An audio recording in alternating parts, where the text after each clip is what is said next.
pinakuluan muna natin ang inihaw na fish. Ayan, tanggalin na natin kasi ayan po guys, ilagay na natin ang sitaw. Ayan po ang sitaw. Ayan. Pagsabayin na natin ilagay sitaw at saka saluyot po. Ayan.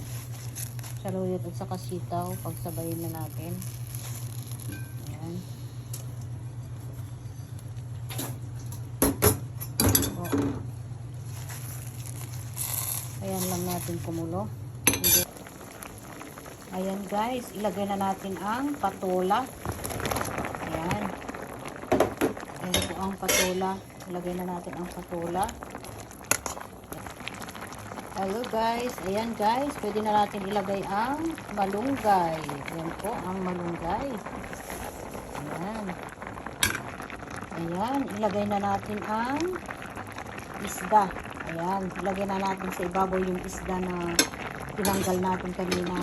Kasi pinakuluan natin kanina diba una ito pinakuluan natin. Yung pinakuluan natin muna ito kanina with the bagoong, yung sabaw niya. Tapos, tinanggal natin para hindi madurog. Kaya ito, luto na po.